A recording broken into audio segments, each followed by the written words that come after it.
شهر رمضان الذي أنزل فيه القرآن هدى للناس وبينات من الهدى والفرقان.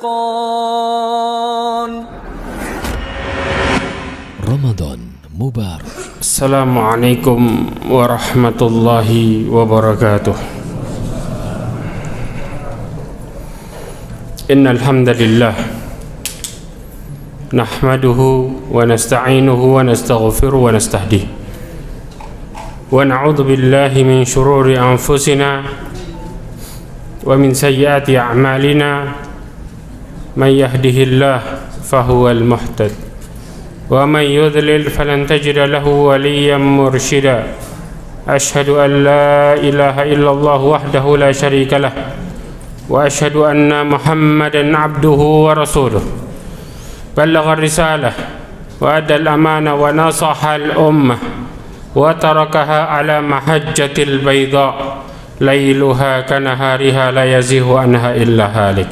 أما بعد، معاشر المؤمinin rahimani wa rahimakumullah jami'an. Alhamdulillah, kita bersyukur kepada Allah Subhanahu wa taala dengan segala nikmatnya, inayahnya, hidayahnya. Kita bisa berkumpul di tempat ini untuk bersama-sama melakukan ketaatan kepada Allah Subhanahu wa taala. Mudah-mudahan Allah Subhanahu wa taala mudahkan kita dalam istiqamah, serta Allah Subhanahu wa taala ampuni dosa kita semuanya. Salawat serta salam kepada Nabi Muhammad sallallahu alaihi wasallam, khairul anbiya'i wal mursalin, sebaik-baik nabi dan sebaik-baik rasul. Ma'asyiral mu'minin rahimani wa rahimakumullah. Di bulan Ramadan ini, salah satu keutamaannya adalah Allah Subhanahu wa taala perkenankan doa bagi orang-orang yang berpuasa. Orang-orang yang berpuasa, doa mereka mustajab. Bahkan Allah Subhanahu wa taala berbicara tentang ayat puasa, diselipkan di antara ayat tersebut Allah Subhanahu wa taala berbicara tentang doa. Allah Subhanahu wa taala berfirman di dalam surat Al-Baqarah ayat 186. Sedangkan 185 dan 187 berbicara tentang puasa. Allah berfirman, wa idza sa'alaka ibadi anni fa inni qarib ujibu da'watad da'i idza da'an falyastajibu li wal yu'minu bi la'allahum yarshudun. Apabila hambaku bertanya tentangku, sesungguhnya aku dekat. Aku menjawab doa hambaku apabila mereka berdoa meminta. Dalam perkara doa ini, subhanallah, di mana bulan Ramadan Allah mudah ampuni dosa-dosa kita. Allah bukakan pintu surga, Allah berikan rahmat sebesar-besarnya, serta Allah perkenankan doa. Namun jangan pernah lemahkan doa kita. Ada kondisi yang tanpa terasa kita melemahkan doa kita sendiri. Bagaimana kok bisa? Karena ada beberapa hal ketika kita lakukan hal tersebut tanpa terasa kita melemahkan doa kita, bahkan menjadikan doa kita tertolak. Hati-hati perkara ini.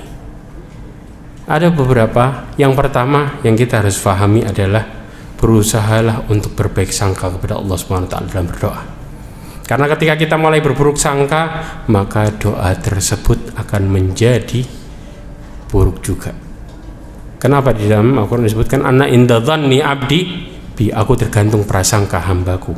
Kemudian Rasulullah SAW mengatakan ud'ullaha wa antum muqinuna bil ijabah. Berdoalah kalian kepada Allah sedangkan kalian yakin dengan jawabannya. Umar bin Khattab mengatakan ana indi hammud doa wal ijabah ma'ah. Saya memiliki keyakinan dalam berdoa dan jawaban bersamanya. Namun ketika kita mulai berburuk sangka mengatakan kenapa doa saya tidak terkabul-kabul, kenapa begini dan begitu, maka ini yang menjadi pelemah doa. Yang kedua, berusahalah berdoa sambil kita merengek kepada Allah dengan mengakui dosa kita. Ingat kisah Nabi Yunus. Allah Subhanahu wa taala berfirman wa dannuni إذ ذهب مغاضبا فظنوا أن لن نقدر عليه فنادى في الظلمات أن لا إله إلا أنت سبحانك إني kuntu minadh dhalimin. Ya. Nabi Yunus berdoa mengakui dosanya. Bahkan Allah Subhanahu wa taala, Rasulullah menjelaskan di dalam hadisnya, innallaha la ya'jabu minal 'abd. Sesungguhnya Allah Subhanahu wa taala takjub terhadap seorang hamba. Idz qala la ilaha illa anta anni qad zalamtu nafsi faghfir li dhanbi innahu la yaghfiru dzunuba illa anta. Allah takjub terhadap orang yang mengatakan tiada Tuhan yang berhak disembah dengan hak kecuali Allah Subhanahu wa taala. Sesungguhnya saya mendolimi diri saya sendiri, maka ampuni aku ya Allah. Karena tidak ada yang bisa mengampuni dosaku kecuali Engkau. Kemudian qala abdi arafa anna lahu rabban yaghfira wa yu'aqib. Kemudian Allah SWT mengatakan apa? Di dalam hadis qudsi disebutkan Allah mengatakan, sesungguhnya hambaku tahu dia memiliki Tuhan yang dapat mengampuni dosanya atau menghukum dia. Maka hal ini menjadikan kita semakin kuat dalam berdoa. Namun sebaliknya, ketika seorang bermaksiat setelah melakukan doa atau sebelumnya, maka doanya melemahkannya. Hal yang ketiga, berusahalah untuk bersungguh-sungguh dalam berdoa. Jangan ada kata-kata di dalam yang membawa kepada keputusasaan atau keraguan. Ya. Rasulullah SAW mengatakan di dalam hadisnya, idza da'a ahadukum falyazimul mas'alah wala yakun lanna Allahumma firli in syi'ta Allahumma arhamni in syi'ta. Kata Rasulullah SAW, kalau kalian berdoa hendaklah yakin dalam doanya, serius. Kata Rasulullah apa? Serius, falyazimul mas'alah. Serius dalam berdoa. Tapi jangan pernah mengatakan ya Allah ampuni aku apabila Engkau kehendaki. Ya Allah rahmati aku apabila Engkau kehendaki. Kata-kata yang bermasalah di mana? Bukan kata-kata ampunan sama rahmat, tapi apabila Engkau kehendaki. Ini yang menjadikan diri kita menjadi ragu. Kemudian kalau seandainya menurut kita Allah belum mengabulkan, maka kita mengatakan berarti Allah enggak berkehendak. Na'udzubillahi min dzalik. Maka hati-hati tentang doa yang seperti ini. Kemudian Rasulullah mengatakan, maka qulu Allahumma firli Allahumma arhamni. Katakanlah ya Allah ampuni aku, ya Allah rahmati aku. Ini dalam berdoa. Maka orang-orang terkadang merasa mereka mengatakan ya Allah ampuni aku apabila Engkau kehendaki. Mereka bangga dengan doa itu. Seakan-akan doa itu menjadi semakin terlihat merengek, padahal enggak. Allah kepingin kita benar-benar yakin dalam meminta kepada Allah bahwa Allah bakal mengabulkan. Nanti kita akan bicara tentang bagaimana cara Allah mengabulkan. Yang keempat, jauhi sesuatu yang haram.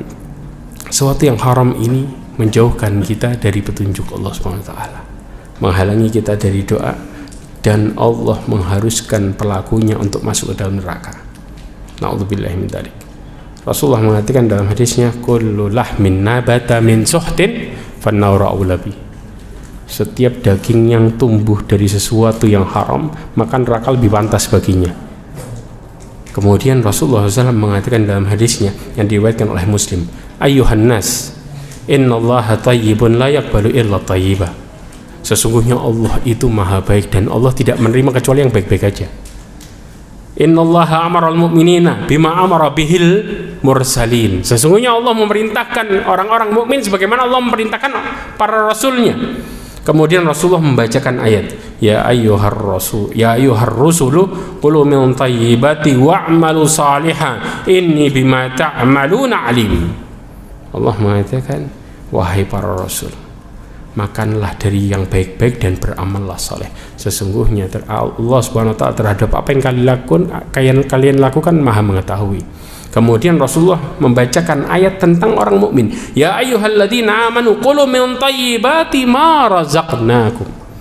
Makanlah yang baik-baik dari apa yang kami rizkikan kepada kalian. Kemudian Rasulullah memberikan ilustrasi, memberikan contoh.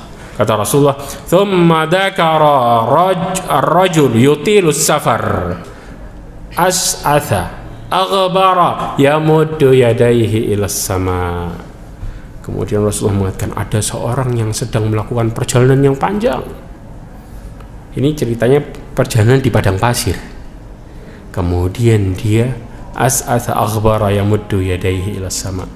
Bajunya kena apa? kena debunya pasir itu, ya. Kemudian dia menengadahkan tangannya ke langit. Berarti apa? Mengangkat tangan. Kemudian dia mengatakan ya Rabb, ya Rabb. Kata Rasulullah, wa mat'amuhu haram, makanannya haram. Wa mashrabuhu haram, minumannya haram.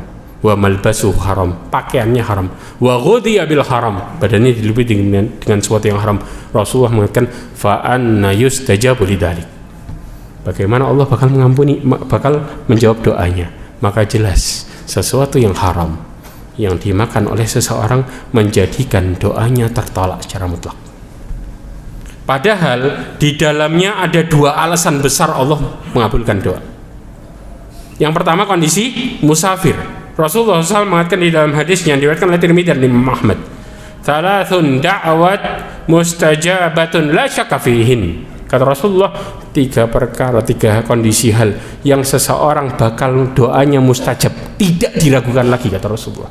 Salah satunya dakwatul musafir, doa orang yang perjalanan, dia perjalanan. Kemudian yang kedua, dia mengatakan, Rasulullah mengatakan innallaha hayyun karim yastahi idza rafa'a ar-rajul ilaihi yadayhi ayyaruddahuma sifran khaibatain. Allah Subhanahu wa taala malu ketika seorang hamba mengangkat tangannya kemudian turun dalam keadaan kosong. 2 perkara ini menjadi penyebab terkabulnya doa, tapi dia makan haram, selesai. Ini yang jadi masalah. Maka tanpa terasa seseorang ketika mulai bermain dengan yang haram, maka mereka seakan-akan menjadikan dirinya terjauhkan dari kebaikan yang Allah berikan secara otomatis. Na'udzubillahi min dzalik. Yang kelima, jangan tergesa-gesa. Ya, Rasulullah SAW pernah ditanya bagaimana kemudian tergesa-gesa seseorang. Ya, dalam berdoa, Rasulullah mengatakan dalam hadisnya, la yazalu yustajabu li'abd. Masih Allah menjawab doa hambanya malam yada' bi'itham au qati'atir rahim, selama doanya tidak mengandung dosa atau memutuskan tali persaudaraan. Mengandung dosa, dia ingin melakukan dosa dengan berdoa supaya dosanya dimuluskan. Mengandung pemutus tali persaudaraan, dia kepingin jauh dari saudaranya dengan berdoa, maka ini jelas tertolak. Kemudian Rasulullah mengatakan lagi malam yasta'jil, selama dia tidak terburu-buru. Kemudian sahabat bertanya, "Qila ya Rasulullah mastijal?" Wahai Rasulullah, bagaimana orang itu disebut terburu-buru? Dia mengatakan, "Da'autu falam yastajibuli." Aku berdoa tapi Allah belum mengabulkan. Belum loh. Dia tidak mengatakan tidak, belum. Perkara yang dia mengatakan belum itu sudah disebut terburu-buru, apalagi sampai ngomong enggak. Kadang-kadang orang dia lebih parah, dia mengatakan saya berdoa tapi tidak dikabulkan, udah jelas Allah nolak. Dia mengatakan belum aja membuat Allah tidak mengabulkan doanya, apalagi sampai dia mengatakan tidak. Maka di sini perkaranya udah jelas. Ya, ini yang melemahkan doa kita juga, walaupun di bulan Ramadan sekalipun. Kemudian yang keenam, jangan pernah engkau lalaikan hatimu dalam berdoa. Subhanallah. Perkara lalai ini, Mubarakfuri menjelaskan 2 kriteria. Lalai kepada Allah sama lalai sama doanya sendiri. Rasulullah SAW mengatakan di dalam hadis yang diriwayatkan oleh Tirmidzi dari Abu Hurairah radhiyallahu anhu, Rasulullah mengatakan, "Ud'ullaha wa antum muqinuna bil ijabah. Wa'lamu anna Allah la yastajibu ad-du'a min qalbin ghafirin lah." Dikatakan, berdoalah kalian kepada Allah dan kalian yakin sama jawabannya. Ketahuilah, kata Rasulullah, bahwa sesungguhnya Allah tidak menerima doa seorang hamba yang hatinya lalai.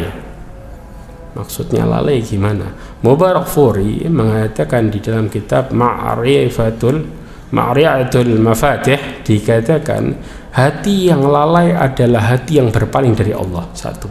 Yang kedua, berpaling dari doanya sendiri, dari dia meminta. Contoh berpaling dari Allah, banyak orang yang terkadang berdoa cuman sekedar jadi rutinitas. Maaf ya, kita habis sholat wajib nih berdoa, ya Allah, Allahumma firli dunubi warhamni, kemudian selesai dia pergi. Kenapa? dia berdoa tidak ada rasa keikhlasan kepada Allah Subhanahu wa taala. Enggak ada rasa butuh di sini. Maka ini yang disebut dengan lalai. Yang kedua, terkadang orang berdoa, mereka berdoa kemudian berdoanya cuman jadi kebiasaan.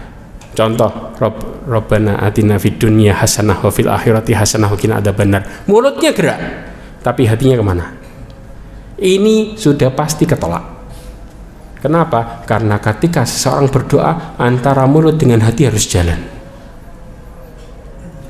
Sampai Ibnu Qayyim Al-Jauzi ngasih gambaran sama kita semua bagaimana Allah ngelihat doa hambanya yang serius. Kata Ibnu Qayyim Al-Jauzi memberikan ilustrasi kayak orang di tengah laut sendirian, kemudian dia cuma punya satu kayu buat dia bertahan hidup. Tiba-tiba datang ombak gede.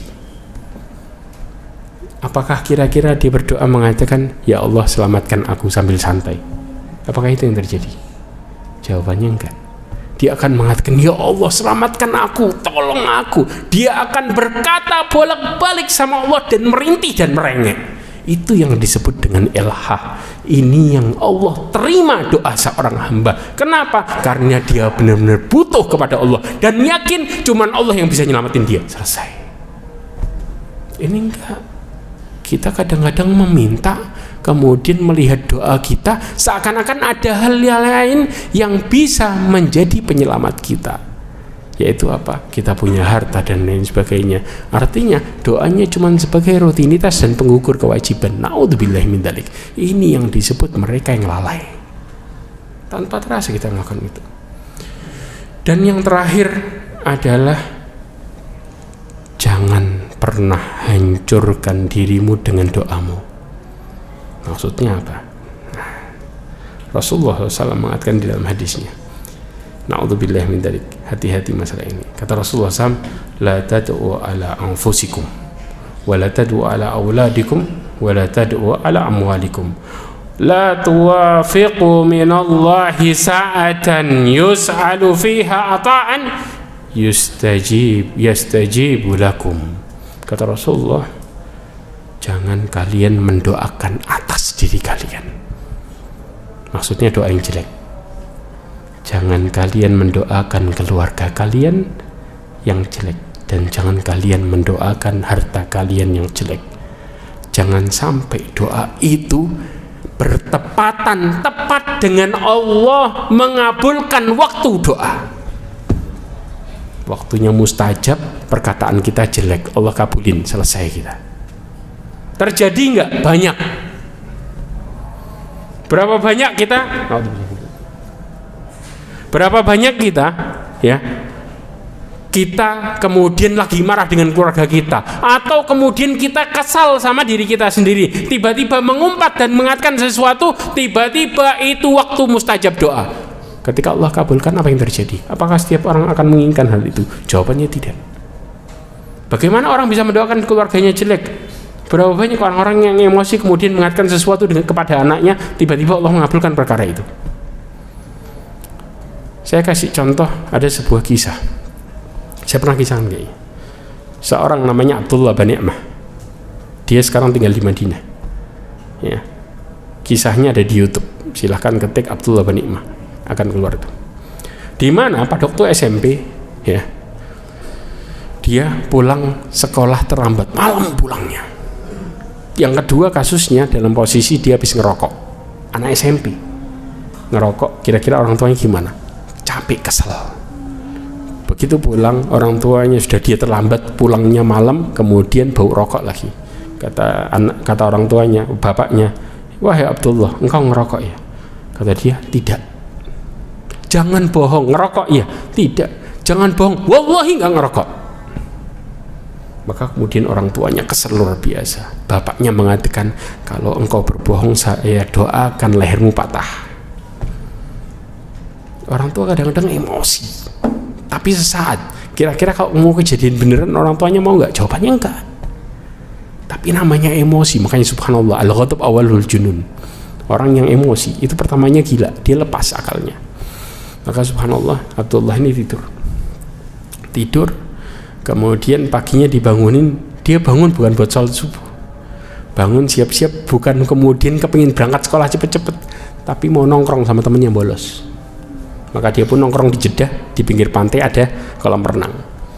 Nongkronglah dia di situ, duduk ngerokok dulu, kemudian naik tangga kolam renang, kemudian loncat. Subhanallah, nih kolam renang ternyata dikuras, airnya tinggal dikit, tapi dia nggak tahu. Begitu loncat, subhanallah, nggak sampai 12 jam doa bapaknya terkabul. Loncat, kepalanya duluan sampai di dasar air, pas lehernya patah. Dia jatuh di dalam air, dia tidak bisa keluar. Kenapa? Dia mengatakan waktu itu, pada saat itu saya ketika akan berbicara, tiba-tiba keluar darah dari mulut saya. Dan di saat itu juga Allah Subhanahu wa Ta'ala kasih gambaran dosa yang saya lakukan dari mulai balik sampai hari itu, kayak kaset yang diputar kata dia. Kemudian setelah itu, tapi saya ingat satu kebaikan yang saya pernah lakukan, yaitu saya pernah memberikan orang tua, ibu-ibu tua minta, maka saya belikan makanan dan saya berikan kepadanya, dan dia mendoakan saya. Itu yang saya ingat di tengah dosa yang dia ingat yang begitu banyak. Kemudian dia minta kepada Allah SWT. Subhanallah, dia di air lebih dari 15 menit, hampir setengah jam. Ketika kakaknya tahu dia nggak keluar-keluar, maka kakaknya kemudian nyemplung, diangkat, perutnya sudah penuh dan dia koma dalam sebulan. Begitu bangun, subhanallah, dari leher sampai ujung kaki semuanya lumpuh sampai hari ini. Kemudian dia mengatakan, alhamdulillah, Allah Subhanahu wa Ta'ala memberikan saya ini. Mungkin kalau saya nggak kayak gini, saya akan bermaksiat kepada Allah Subhanahu wa Ta'ala lebih dalam lagi. Tapi di sini pelajaran besar. Dia mengatakan berapa banyak luar biasa orang-orang yang Allah berikan mereka kesempurnaan badan dan kesehatan, namun mereka tidak memanfaatkan itu. Di tengah dia mengatakan hal itu, dia bercerita, tidak lama teman saya mengatakan kepadaku, yang sama-sama lumpuhnya, cuman temannya lumpuhnya agak tua. Kata temannya, dia cuma bisa gerakin kepala aja, lehernya mati semua sampai bawah. Kata temannya, ya Abdullah, kita masih beruntung. Kata Abdullahnya, kok bisa? Iya, saya punya sepupu lebih parah daripada kita. Kok bisa? Beberapa hari yang lalu terjadi. Jadi sepupunya dilahirkan dalam posisi ujung kepala sampai ujung kaki semuanya lumpuh, tidak bisa bicara, hidup. Subhanallah. Di saat itu bagaimana cara ngasih makannya? Ngelihat jam, pagi masuk dikasih makan, selesai, keluar siang dikasih makan. Pada waktu pagi dikasih makan, selesai. Begitu siang masuk dikasih makan, kagetnya luar biasa ngasih makan. Ternyata kasurnya bersimbah darah. Apa yang terjadi? Tangannya digigit tikus, dia hanya bisa melihat aja dan tidak bisa menggerakkan sama sekali. Ma'asyiral mu'min rahimakumullah. Kita lihat, Allah kasih kita kesempurnaan. Dia dapat pelajaran, orang tuanya memang salah, nggak seharusnya mendoakan anaknya. Subhanallah, doanya mustajab, naudzubillah. Tapi dia dapat pelajaran bersyukur. Orang-orang yang sempurna, mereka masih bisa melakukan ketaatan. Kata dia, kalau saya bisa menggerakkan semua, saya akan bersujud dan akan dengan tangan saya membolak-balikkan Quran dengan membaca tanpa minta bantuan orang lain. Sedangkan kita dalam posisi sempurna, harusnya kita semakin berdoa kepada Allah Subhanahu wa Ta'ala untuk memberikan kita istiqomah, bukan berdiam diri putus asa dengan mengatakan saya akan jadi orang baik, tapi kita tidak pernah bisa membuktikan kepada Allah Subhanahu wa Ta'ala perkataan kita. Ini yang harus kita pelajari. Sadari diri kita, Allah berikan kita kesempatan di saat yang lain dalam kondisi keterbatasan. Syukurin itu, manfaatkan untuk berdoa. Mudah-mudahan Allah memberikan kita istiqamahnya. Mudah-mudahan Allah mengampuni seluruh dosa kita. Mudah-mudahan Allah menyelamatkan diri kita dan keluarga kita dari api neraka. Dan mudah-mudahan Allah menutup hidup kita dengan husnul khatimah. Ini yang bisa saya sampaikan, kurang lebihnya mohon maaf. Subhanakallahumma wa bihamdika, asyhadu an la ilaha illa anta, astaghfiruka wa atubu ilaik. Wassalamualaikum warahmatullahi wabarakatuh.